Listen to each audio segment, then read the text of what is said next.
Eh bien salut tout le monde, c'est Zelvot, j'espère que vous allez bien. Si vous avez cliqué sur cette vidéo ici, c'est sûrement que vous hésitez à acheter une Apple Watch. Ça tombe bien parce que j'en ai acheté une et je vais essayer de vous aider à faire votre choix en évoquant notamment plusieurs exemples d'utilisation qu'on peut avoir avec la montre. Sachant que bien sûr s'il y a des options ou des fonctionnalités que vous ne voulez pas, vous pourrez tout désactiver. Vous pourrez régler ça comme vous voulez. Par contre, juste avant que la vidéo commence, j'aimerais vous informer que vous êtes 98% à regarder la chaîne sans être abonné. Alors si la vidéo vous plaît, n'hésitez pas à laisser un like et vous abonner, ça vous prend 2 secondes et moi ça m'encourage vraiment dans la chaîne. Merci d'avance à ceux qui le feront. Alors déjà il faut savoir que j'ai acheté l'Apple Watch Series 6 GPS 44 mm aluminium en coloris gris sidéral. Donc pour ma part je l'ai acheté en reconditionné chez Back Market pour le prix de 419 € au lieu de 459 chez Apple. Bien sûr je l'ai pris dans un état comme neuf, c'est pour ça que la différence de prix reste faible même si c'est toujours sympa de gagner 40 €. Et d'ailleurs à ce niveau là j'ai eu aucun souci vu que j'ai même reçu la montre dans une boîte officielle Apple. Ce qui est un très bon point puisqu'en général quand on achète du reconditionné on n'a pas toujours les boîtes officielles. Une dernière chose importante à savoir c'est que si vous optez pour la version cellulaire vous pourrez utiliser toutes les fonctionnalités de la montre sans avoir le téléphone sur vous. C'est à dire que demain par exemple si vous sortez dehors, que vous allez vous balader sans votre téléphone, toutes les fonctionnalités que je vais vous présenter là par exemple dans cette vidéo seront quand même utilisables même sans votre téléphone. La seule condition c'est que votre opérateur propose une option eSIM afin de pouvoir mettre une eSIM justement sur cette Apple Watch. Ok, alors moi la raison principale pour laquelle j'ai voulu acheter une Apple Watch c'est déjà pour m'éloigner de mon téléphone. Laissez-moi vous expliquer. Je passe énormément de temps sur mon téléphone et ça m'est arrivé des fois de gâcher plusieurs heures juste en allant sur mon téléphone à la moindre notification parce que souvent on est absorbé par d'autres notifications, d'autres informations que notre téléphone va nous proposer en plus. Ce qui fait que sur certaines journées où j'avais pas mal de temps, au final j'ai pas été très productif juste parce que j'étais absorbé dans un flux de notifications constant. Et honnêtement, je pense que cette Apple Watch remplit vraiment bien ce rôle. Vu que je vais pouvoir vraiment choisir quelles notifications sont importantes pour moi, donc je vais pouvoir laisser mon téléphone de côté et me fier seulement à la montre pour ce qui est important. Et d'ailleurs c'est pareil pour les mails aussi, vous pourrez choisir tout simplement certaines adresses email qui ont le droit de vous notifier sur la montre directement et d'autres qui n'auront pas le droit de vous notifier sur la montre. Du coup après avoir configuré vos paramètres de notification, vous pourrez tout simplement poser votre téléphone et si vous recevez une notification que vous avez préalablement autorisée, l'Apple Watch vibrera à votre poignet. L'Apple Watch est aussi un excellent outil pour ceux qui veulent surveiller leur santé au quotidien. Bon déjà une fonction qui est disponible sur la plupart des montres connectées, c'est le fait de pouvoir suivre son BPM au quotidien. Là où Apple fait mieux par contre que les montres entrée de gamme qu'on peut retrouver qui proposent aussi ce genre de fonction, c'est qu'on peut notamment obtenir des données assez précises dessus, grâce notamment à l'application santé sur notre iPhone. Par exemple, on peut connaître notre fréquence cardiaque, en bref c'est le temps qui va se passer entre chaque battement de cœur. Ou alors on peut aussi bien regarder notre BPM en action comme en repos. L'Apple Watch Series 6 et la SE sont d'ailleurs équipés d'un électrocardiogramme qui permet de prévenir la fibrillation auriculaire. Une nouveauté qui n'est disponible que sur l'Apple Watch Series 6, c'est la possibilité de simplement de pouvoir mesurer son taux d'oxygène sanguin. Pour la plupart des gens c'est anecdotique, mais si vous avez des problèmes de santé ou autre, ça peut être assez pratique pour vous. Une autre fonctionnalité qu'Apple a intégrée depuis quelques temps qui peut s'avérer vitale, c'est la détection de chute, je m'explique. L'Apple Watch sera en mesure de détecter si vous faites une chute importante ou brutale et elle pourra tout simplement prévenir vos contacts proches ainsi que vos secours en cas de non-réponse de votre part. Alors comment ça se passe? C'est assez simple, imaginons que demain vous faites une chute assez brutale, l'Apple Watch va vibrer et émettre une sonnerie. Si vous ne bougez pas au bout d'1 minute après cette sonnerie, elle lance un décompte de 30 secondes, au bout duquel elle appellera automatiquement les secours avec votre localisation GPS ainsi que vos proches pour prévenir qu'elle a appelé les secours suite à une chute brutale de votre part. Sachant qu'il n'y a pas trop d'inquiétude non plus à se faire si vous activez ce mode, vu que d'après plusieurs tests, elle sait vraiment faire la différence entre une vraie chute ou une fausse chute. Et surtout, si vous bougez, même si elle continue à sonner et que vous avez toujours pas répondu, si vous bougez, elle n'appellera pas les secours. Elle les appellera vraiment si elle détecte que vous ne bougez plus et qu'il y a vraiment un potentiel danger pour vous. Enfin, il faut savoir aussi protéger son audition, et ça tombe bien parce que l'Apple Watch peut vous le permettre aussi. Si vous l'autorisez, elle pourra simplement surveiller le bruit autour de vous et simplement vous avertir quand une écoute prolongée ou autre ou un bruit devient dangereux pour votre audition. Et notamment quand on est exposé assez longtemps à un décibel élevé, ça peut être vraiment pratique. Au niveau de la personnalisation, il n'y a pas de souci à se faire. C'est le genre de montre qui vous laissera un choix énorme de personnalisation, tout simplement. Déjà le cadran, même si on ne peut pas en créer nous-mêmes, on peut tous les personnaliser et à 100%. Que ce soit la couleur ou même les complications, c'est vraiment méga pratique. Personnellement, sur mon cadran, j'ai plusieurs personnalisations qui me permettent notamment d'avoir un cadran, on va dire, pour quand je travaille, un cadran un peu plus chic pour quand je sors. Par exemple, dans mon cas, il y en a un que je vais mettre quand je vais travailler parce qu'il contient une multitude d'informations que je veux avoir accès en un coup d'œil sur ma montre. Et il y en a un autre par exemple que je vais mettre un peu plus chic pour quand je veux sortir et que je veux quelque chose qui soit un peu plus joli. Mais la personnalisation ne s'arrête pas au cadran puisque vous pouvez aussi choisir les bracelets. Je vous rassure, il y en existe énormément, il y en a vraiment pour tous les styles. D'ailleurs, vous pouvez en trouver, même si vous ne voulez pas ceux d'Apple, vous pouvez en trouver vraiment pour pas très cher sur notamment Amazon, AliExpress ou autre. Parce qu'on va pas se cacher que les bracelets chez Apple sont quand même excessivement chers, je trouve. Mais niveau bracelet, faut pas vous inquiéter, vous aurez aussi largement le choix, il y en a pour tous les styles et toutes les couleurs.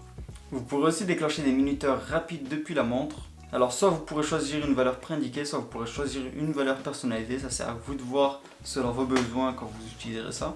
Et même si c'est une petite fonctionnalité, je pense que c'est quelque chose qui mérite d'être souligné. Parce que dans mon cas, ça me sert réellement tous les jours, vu que quand je fais la cuisine, que je veux surveiller la cuisson d'un plat, ou que je fais mes exercices de musculation, qu'il faut que je mesure mon temps de repos, c'est pratique de ne pas devoir forcément aller à chaque fois dans le téléphone. Là, j'ai juste à garder la montre et je peux tout gérer depuis la montre. On arrive sur un autre point pour lequel j'ai acheté cette montre. J'écoute tous les jours de la musique depuis mon téléphone. Que ce soit en diffusion sur une enceinte ou dans mes AirPods quand je sors dehors par exemple. L'Apple Watch me permet de changer de musique sans devoir sortir mon téléphone, mais aussi de régler le volume assez précisément en tournant la couronne. Et je vous avoue que c'est vraiment une fonctionnalité pratique parce que j'ai pas envie d'à chaque fois devoir sortir mon téléphone de ma poche pour changer de musique ou régler le volume. Là je peux le gérer depuis la montre, c'est vraiment un petit gain de temps, mais je pense que ça compte un peu pour moi. L'Apple Watch, dans sa démarche d'améliorer votre santé, vous indiquera simplement si vous êtes resté assis trop longtemps ou vous indiquera des moments de pause à prendre pour respirer pendant 1 minute. Maintenant, sportivement parlant, la montre vous rappellera tout au long de la journée vos objectifs ainsi que votre progression. La montre vous permettra nativement d'effectuer un suivi de vos exercices et de votre forme, avec notamment une très grande variété d'entraînements disponibles. Et d'ailleurs, cela va même jusqu'à des exercices de natation pour vous dire, vu que la montre est étanche jusqu'à 50 mètres. Et un petit truc qui est sympa, c'est qu'elle vous donnera des trophées virtuels si vous relevez certains défis sportifs. Beaucoup de choses deviennent plus rapides avec cette Apple Watch, et c'est aussi le cas d'Apple Pay. À partir du moment où vous portez votre montre au poignet et que vous l'avez déverrouillée avec votre code, Apple Pay sera disponible et vous pourrez payer avec très simplement. C'est plus rapide qu'avec votre téléphone, plus sécurisé qu'avec une carte bancaire, mais surtout c'est sans limite de montant. L'accès à Siri est aussi simplifié puisqu'il vous suffira de maintenir la couronne de cette Apple Watch pour faire appel à Siri. Alors si vous aussi ça vous arrive de des fois ne plus vous souvenir où est-ce que vous avez posé votre iPhone, il sera possible depuis le Control Center de l'Apple Watch de simplement faire sonner votre téléphone même s'il est en silencieux. Et avec un appui prolongé, vous pourrez même faire émettre un flash depuis l'appareil photo de votre iPhone. Donc pour ceux qui ont l'habitude de ne plus se souvenir où est-ce qu'ils ont posé leur iPhone, ça peut vraiment être pratique. Enfin, une dernière fonctionnalité qui est à noter selon moi car c'est vraiment sympa, c'est pour ceux qui possèdent un Mac, quand vous allez le déverrouiller, à partir du moment où vous portez votre Apple Watch à votre poignet, si l'Apple Watch ne se trouve pas trop loin du Mac, votre Mac sera déverrouillé automatiquement, vous n'aurez pas besoin de taper votre mot de passe. Alors c'est une petite fonctionnalité, mais je trouve ça cool et je trouve que ça fait gagner un petit peu de temps, c'est toujours sympa. Donc voilà, maintenant que je vous ai montré divers exemples d'utilisation et fonctionnalités de la montre connectée d'Apple, on va tout simplement passer un comparatif entre les 3 modèles actuellement en vente sur le site d'Apple. Alors Apple ne vend plus que 3 modèles en neuf, ils ont retiré la série 4 et la série 5 de leur catalogue pour ne laisser plus que l'Apple Watch série 6, l'Apple Watch SE et l'Apple Watch série 3. Elles ont quand même des points communs entre elles.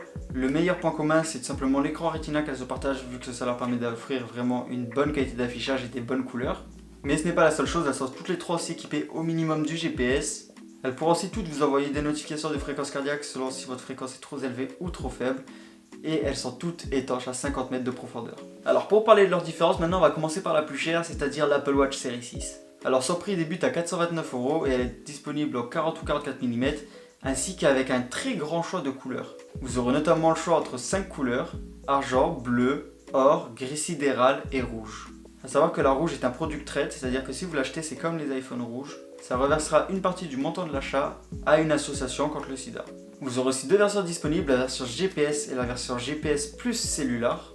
Alors cette dernière version cellulaire qui est plus chère vous permettra tout simplement d'utiliser toutes les fonctionnalités de l'Apple Watch, même quand vous n'avez pas votre téléphone à proximité. C'est-à-dire que demain même, vous oubliez votre téléphone chez vous, mais vous êtes sorti en ville, vous pouvez même passer des appels depuis votre Apple Watch. Donc selon l'utilisation que vous voulez en avoir, peut-être que ça coûte plus cher, mais ça peut vraiment être pratique. La seule condition, encore une fois, c'est que votre opérateur vous propose une option eSIM. Alors parmi les versions commercialisées encore par Apple, c'est la seule à proposer l'option Always Display. C'est une fonction qui permet, comme ici, à l'Apple Watch de rester allumé même quand vous ne regardez pas le cadran, avec une luminosité réduite bien sûr pour éviter de surconsommer de la batterie pour rien. Et enfin, la série 6 vous donne aussi accès à 2 fonctions de santé importantes, la mesure du taux d'oxygène sanguin et l'électrocardiogramme. Juste derrière la série 6, on retrouve l'Apple Watch SE. Juste derrière l'Apple Watch série 6, on retrouve l'Apple Watch SE, nettement moins cher quand même, puisque son prix commence à 299€. Elle est disponible elle aussi en 40 ou 44 mm, mais avec un choix de couleurs réduit, puisque vous n'aurez le choix qu'entre 3 couleurs, argent, or et gris sidéral. Et comme la série 6, enfin, vous aurez toujours le choix entre la version GPS ou GPS plus cellulaire. Et enfin, en bas du tableau, on retrouve l'Apple Watch série 3 avec un prix qui commence à 219€. Disponible en 38 ou 42 mm, donc un peu plus petite que la série 6 ou la SE. Et en coloris argent ou gris sidéral seulement. A savoir qu'elle n'est disponible qu'en GPS, donc si vous voulez une cellulaire, il faudra obligatoirement partir sur la SE ou sur la série 6. Maintenant, c'est à vous de choisir laquelle vous conviendra le mieux selon votre utilisation et les fonctionnalités dont vous avez besoin. Sur ce, si la vidéo vous a plu, je vous invite à vous abonner et laisser un like. Ça vous prend 2 secondes et moi ça me soutient énormément et ça me fait vraiment plaisir.